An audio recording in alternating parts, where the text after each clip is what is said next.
Assalamualaikum warahmatullahi wabarakatuh. Kenalkan, kami dari kelompok 7, mata kuliah Akuntansi Syariah Lokal C dari Universitas Pembangunan Nasional Veteran Jakarta. Di sini saya bersama rekan saya akan memaparkan hasil analisis kami mengenai laporan keuangan lembaga amil zakat Lazisnu. Kami akan melakukan perbandingan antara laporan keuangan yang telah disajikan oleh Lazisnu dengan PSAK nomor 109.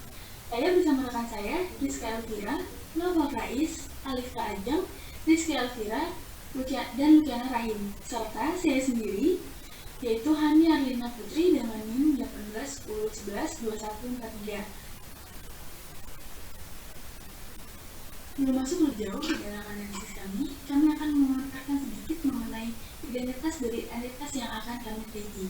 Entitas yang akan kami teliti adalah lembaga amil zakat, yaitu Lazisnu. Yayasan Lembaga Amil Zakat Infak dan Sedekah Nahdlatul Ulama atau Lazisnu kini melakukan rebranding menjadi NOK Lazisnu pada tahun 2016. Nah, NOK Lazisnu ini merupakan lembaga yang didirikan oleh Nahdlatul Ulama pada tahun 2004 di Boyolali, Jawa Tengah. NOK Lazisnu ini senantiasa berkhidmat untuk membantu kesejahteraan umat serta mengangkat harta sosial melalui pendayagunaan dana zakat, infak, sedekah atau ZIS, dan dana-dana dari Corporate Social Responsibility atau CSR.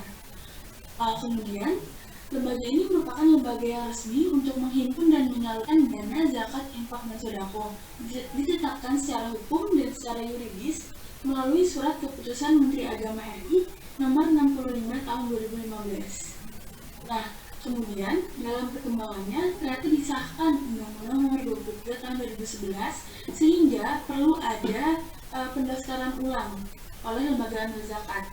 Dan pada 26 Mei 2016, NOK Lazisnu telah mendapatkan izin operasional yang tertuang dalam Surat Keputusan Menteri Agama RI Nomor 255 Tahun 2016 tentang pemberian izin kepada NOK Lazisnu sebagai Lembaga Amil Zakat secara nasional. Nah, kemudian Lazisnu ini sendiri memiliki fokus untuk penyaluran dan penggunaan dana zakat infak sedekahnya pada 4 pilar utama, yaitu pendidikan, kesehatan, pengembangan ekonomi, dan kebencanaan. Sehingga dana yang dihimpun akan disalurkan berfokus pada 4 pilar tersebut. Nah, kemudian Lazisnu ini memiliki visi dan misi, yaitu visinya adalah bertekad menjadi lembaga pengelola dana masyarakat, zakat, infak dan sedekah, serta CSR dan lain sebagainya yang digunakan secara amanah dan profesional untuk pemberdayaan umat. Sejalan dengan visinya, lembaga amil zakat ini juga menetapkan misi untuk mendorong tumbuhnya kesadaran masyarakat untuk mengeluarkan zakat, infak dan sedekah dengan rutin dan tepat. Kemudian, mengumpulkan dan menghimpun serta mendayagunakan dana zakat, infak dan sedekah secara profesional, transparan, tepat guna dan tepat sasaran. Kemudian, menyelenggarakan program pemberdayaan masyarakat guna mengatasi problem kemiskinan, pengangguran, dan minimnya akses pendidikan anak yang layak. Demi menjalankan visi dan misi tersebut, akhirnya Lembaga Amil Zakat NU Lazisnu ini menetapkan kebijakan mutu mereka, yaitu MANFAK, yang merupakan singkatan dari modern, akuntabel, transparan, amanah, serta profesional. Sekian pemaparan singkat dari entitas yang akan kami teliti. Selanjutnya kami akan meneliti mengenai hasil analisis kami terhadap kebijakan penyaluran zakat oleh NOK Lazisnu yang akan dipaparkan oleh rekan saya, yaitu Nova Rais.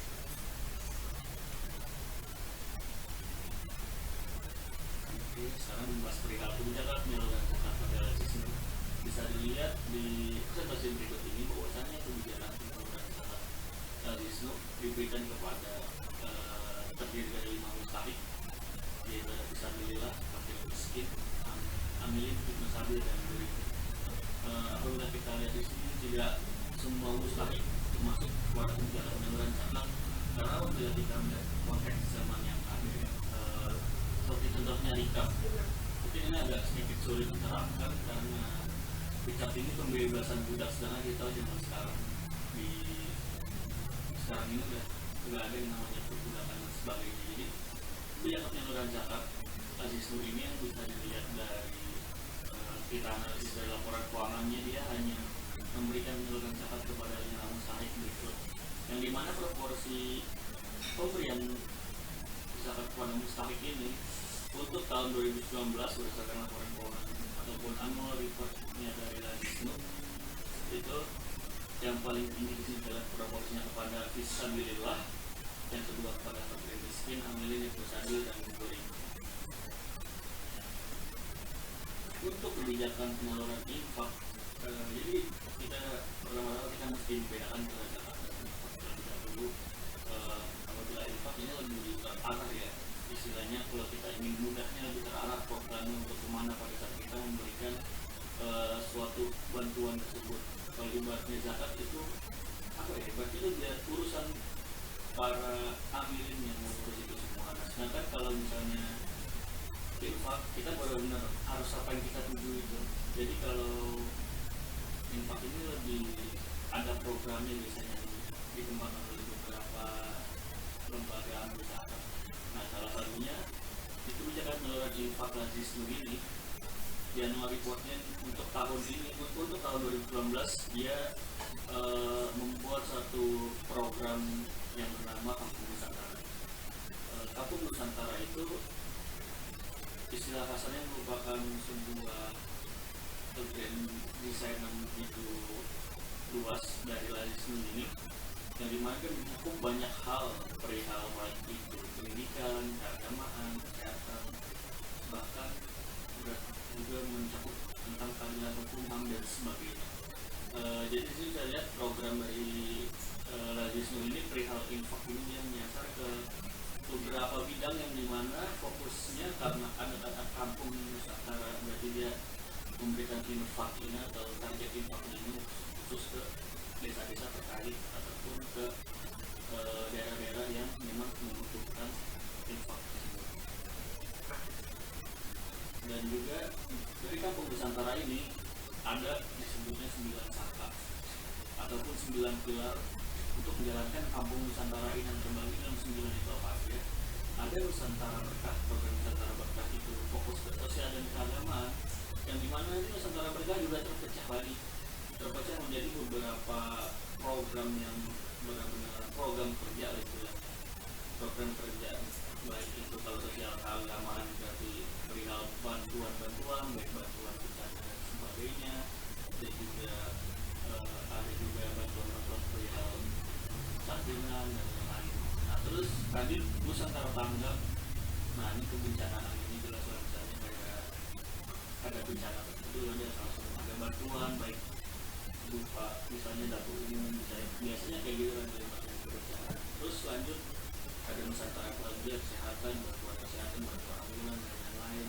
Nusantara bisa bantuan pendidikan, biasanya berupa entah itu donasi buku, perpus. Sebenarnya ada program-programnya sendiri lagi ya, nama-nama programnya sendiri lagi yang lebih mendalam. Cuma kalau berarti kita jelasin di sini akan panjang banget, karena dari 9 ini satu sakanya aja istilah kasarnya ini bisa ada yang sampai 5 program, seperti contohnya Nusantara Berkah ini juga ada banyak, ada NU, Unity, berbagi bekal, Sumatera Masal, dan lain-lain. Nah, itu banyak banget, apalagi yang lainnya. Jadi intinya pada dasarnya kebijakan penyaluran infak ini dia silanya sebelum ini membangun fokusnya ke dalam beberapa bidang yang dimana dari bidang tersebut diharapkan untuk lebih meningkatkan kualitas kampung-kampung di Nusantara.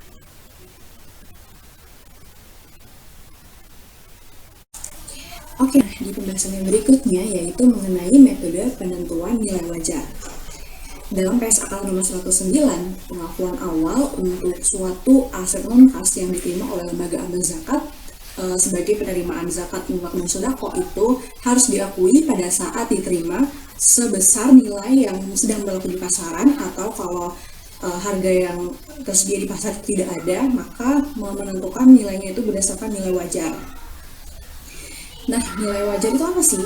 Kalau berdasarkan PSAK nomor 68 yang memang secara khusus mengatur tentang nilai wajar itu didefinisikan sebagai harga yang akan diterima ketika suatu entitas menjual aset atau harga yang akan dibayarkan ketika suatu entitas menjual asetnya kepada pihak lain. Nah, dalam pengukuran nilai wajar, suatu entitas itu perlu memperhitungkan kemampuan pelaku pasar untuk menghasilkan manfaat ekonomik dari aset tersebut dengan mempergunakan aset dalam penggunaan tertinggi dan terbaiknya atau highest best and use. Nah, penentuan nilai highest best and use ini, suatu entitas itu perlu mempertimbangkan 3 hal nih. Yang pertama, physically possible. Yang kedua, legally permissible, dan yang ketiga, financially feasible. Oke, nah balik lagi ke PSAK nomor 109 yang tadi mengatur tentang zakat, infak, dan sedekah. Dalam tersebut dianjurkan bahwa lembaga amil zakat itu perlu mengungkapkan beberapa poin. Nah, yang salah satunya adalah mengenai metode penentuan nilai wajar aset non-keuangan. Kenapa hal ini perlu diungkapkan? Karena ada beberapa jenis zakat yang memang diterimanya bukan dalam bentuk uang, makanya diperlukan penentuan nilai wajar ini, dan memang seharusnya hal itu diungkapkan dalam catatan atas laporan keuangannya. Nah, berdasarkan hasil analisis kami terhadap laporan keuangan lembaga amil zakat Nahdlatul Ulama, dalam laporan keuangannya mereka memang menyajikan secara rinci nilai aset tetap mereka, baik yang berupa aset tetap ataupun aset kelolaan yang mereka terima dari zakat, infak, dan sedekah. Nah, nilai yang di dalam catatan atas lembaga amil zakat Nahdlatul Ulama itu mendeklar kalau nilai yang tersaji di laporan keuangan di laporan neracanya itu merupakan nilai sebesar harga perolehan dikurangi akumulasi penyusukannya. Nah, tapi harga perolehannya ini mereka tidak mengungkapkan cara menentukannya gimana sih, karena seharusnya berdasarkan nilai wajar kalau berdasarkan PSAK nomor 109. Sehingga dapat disimpulkan kalau laporan keuangan lembaga amil zakat Nahdlatul Ulama itu belum sepenuhnya menerapkan PSAK nomor 109. Oke, boleh next ke materi berikut.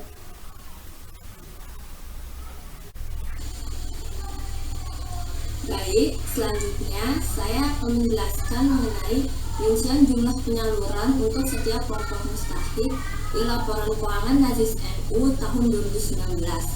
Sebelumnya, jumlah penerimaan dana zakat tahun 2019 sebesar Rp71.503.509.649.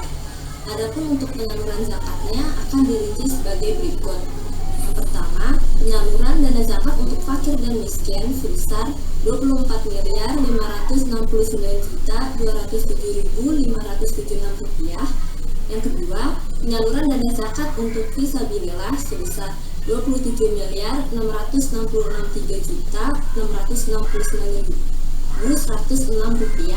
Yang ketiga, penyaluran dana zakat untuk Ibnu Sabil sebesar Rp172.789.136. Yang keempat, penyaluran dana zakat untuk Gorimin sebesar Rp6.320.000.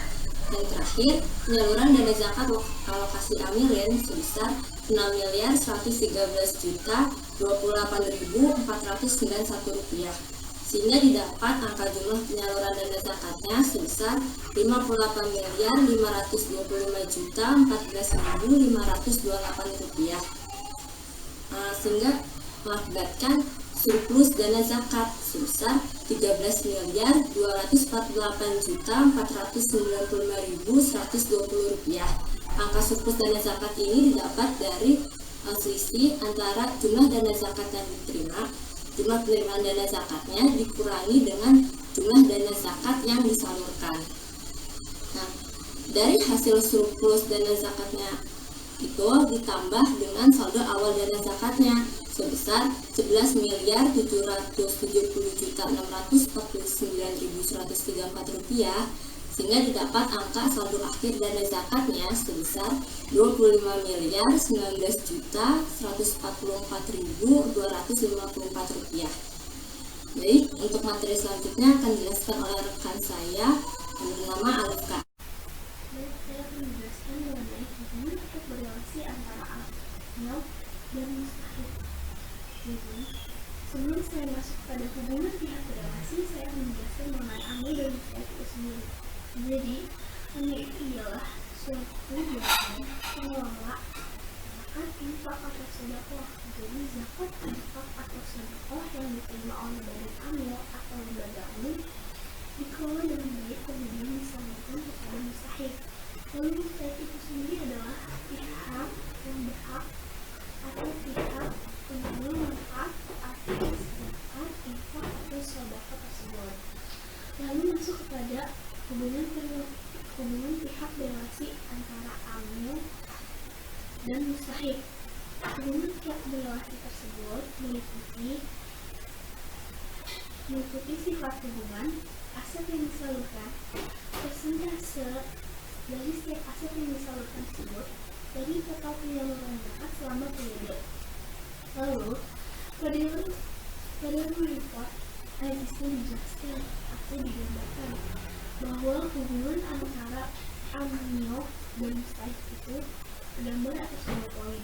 Yang pertama itu bagaimana penyaluran dan pengungkapannya, serta bagaimana pengungkapannya. Nah, poin pertama, penyaluran dan pengungkapannya. Zakat yang disalurkan pada mustahil termasuk amil diakui sebagai pengulang dana zakat sebesar jumlah yang disalurkan jika dalam bentuk kas atau jumlah tercatat jika dalam bentuk aset non kas. Lalu, bagian dana zakat yang disalurkan untuk amil diakui sebagai tambah dana amil. Dana zakat yang diserahkan kepada mustahil non amil dengan keharusan untuk mengembalikannya kepada amil belum dapat diakui sebagai penyaluran zakat. Kemudian,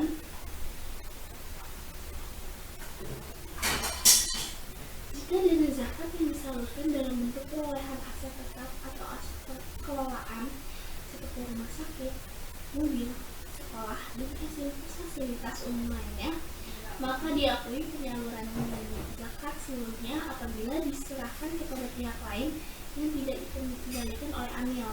Namun jika aset tetap kelolaan tersebut masih dalam pengendalian amil,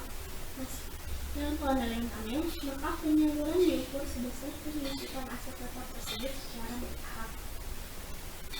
Kemudian, pengungkapannya. Segala sesuatu mengenai pengungkapan dalam penyaluran zakat akan diungkapkan secara rinci oleh amil kepada mustahil sesuai dengan saldo zakat yang disalurkan, yang mana nanti akan dijelaskan di poin kedua mengenai zakat tersebut disalurkan mustahil mana aja, kemudian apa saja yang dikeluarkan oleh badan amil tersebut. Masuk ke poin 2. Pada poin kedua mengenai pengakuan atas perhitungannya.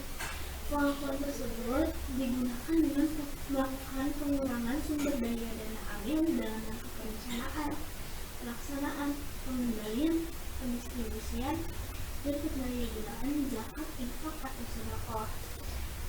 Di slide terkait ada jelas mengenai rincian penyaluran dan zakat tersebut diberikan kepada siapa aja, seperti penyaluran dana zakat diberikan kepada miskin, fisabilillah, dan lain-lain. Kemudian di bawahnya tertulis jelas juga penyaluran infak sedekah terikat, tidak terikat, atau untuk alokasi. Nah, seperti itu. Jadi dijelaskan terperinci penyaluran dana tersebut dan zakat, infak atau sedekah tersebut oleh badan amil disalurkan ke mustahil mana saja, atau pihak penerima manfaat mana saja, atau golongan saja. Lalu selain itu, di sini dijelaskan bahwa penggunaan pengakuan tersebut dengan melakukan pengurangan sumber daya dana amil dalam rangka perencanaan, pelaksanaan, pengendalian, dan pendistribusian. atau pelaksanaan dalam mengelola atau menyalurkan zakat, infak, atau sedekah, pasti ada biaya-biaya lainnya seperti biaya sertifikasi dan edukasi, terus belanja pegawai, terus biaya umum dan administrasi lainnya. Terus selain itu juga pasti ada beban karena ada aset yang terdiri atas aset markas atau aset pengelolaan. Nah, itu beban itu biasanya ada di situ dijelaskan bahwa ada beban instan dan beban aset lainnya. Nah, beban dan biaya tersebut dimasukkan atas pengeluaran tersebut, dan ini mulai dibuka yang terlihat mengenai perhitungan keseluruhan atas penyaluran dana amil tersebut, penyaluran dana zakat, infak, atau sedekah tersebut. Baik, pembahasan materi kali ini akan saya jelaskan mengenai pengungkapan yang ada di laporan keuangan Lazis NU. Di sini ada 3 pengungkapan yang akan dianalisis. Di antaranya adalah pengungkapan terkait dana non-halal, dana amil, dan kinerja amil. Nah, yang pertama yang akan saya bahas adalah pengungkapan terkait dana non-halal. Nah, dalam exposure draft PSAK nomor 109 dijelaskan bahwa dana non-halal itu merupakan semua penerimaan dan dari kegiatan yang tidak sesuai dengan prinsip syariah. Misalnya itu seperti penerimaan jasa giro atau bunga yang berasal dari bank konvensional. Dan penerimaan dana non-halal ini pada umumnya terjadi pada kondisi yang darurat atau kondisi yang tidak diinginkan oleh entitas syariah, karena secara prinsip hal ini dilarang. Dan peraturan di PSAK ini juga mengatur terkait pengungkapannya, yang dimana amil atau lembaga amil zakat ini harus mengungkapkan keberadaan dana non-halal apabila ada. Kemudian diungkapkan mengenai kebijakan atas penerimaan dan penyaluran dana, alasan, dan jumlahnya. Nah, kemudian selanjutnya di dalam laporan keuangan Lazis NU, pengungkapan terkait keberadaan dana non-halal ini telah dicantumkan dalam CALK-nya yang menyatakan bahwa entitas telah mengungkapkan penerimaan dana non-halal sebesar Rp63.344.976. Dan dari sini kita juga bisa lihat bahwa pengungkapan terkait dana non-halal ini diungkapkan secara terpisah dengan penerimaan dana amil, dana zakat, dan dana infak atau sedekah. Nah, alasan terjadinya munculnya penerimaan dana non-halal ini bisa kita ketahui dalam laporan posisi keuangan entitas, yang dimana dalam bagian laporan posisi keuangan ini menunjukkan bahwa alasan munculnya penerimaan dana non-halal dikarenakan adanya pendapatan bunga dan jasa giro dari bank konvensional, dan ini merupakan efek dari penggunaan rekening bank konvensional tersebut. Dan adapun mengenai jumlahnya, entitas telah mengungkapkan penerimaan dana non-halal sebesar Rp63.444.976 di tahun 2019. Kemudian ditambah dengan saldo awalnya di tahun tersebut sebesar Rp26.253.616, sehingga saldo akhir dari dana non-halal ini menjadi Rp90.98.592.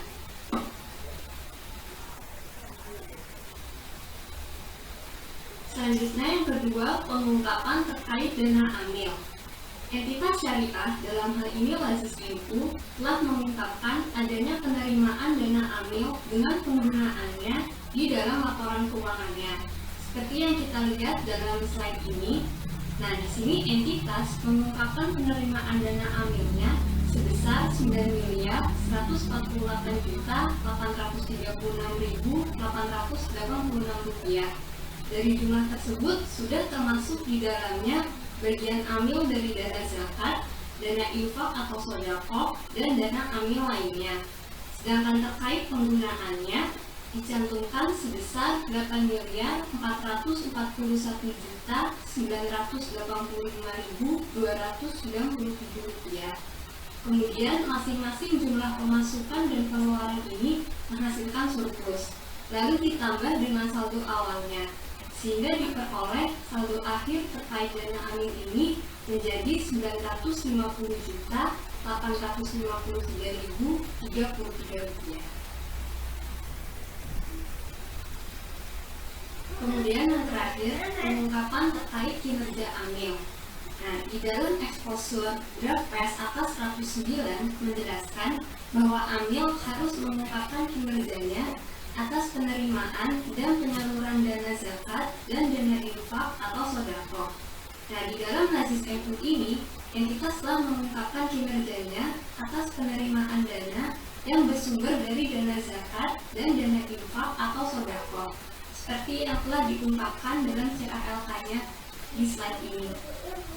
Nah, kemudian terkait kinerja atas penyaluran dana zakat dan dana infak atau sedekah juga telah diungkapkan dalam CALK laporan keuangan entitas, yang dimana dari jumlah saldo penerimaan tersebut disalurkan kepada para fakir miskin, para fisabilillah, ibnu sabil, gharimin, dan untuk alokasi amilin, dan juga untuk penyaluran infak atau sedekah yang terikat dan yang tidak terikat. Nah, rincian penyaluran yang telah saya jelaskan sebelumnya ini telah tercantum dalam CALK entitas, persis seperti yang ada di slide paparan ini.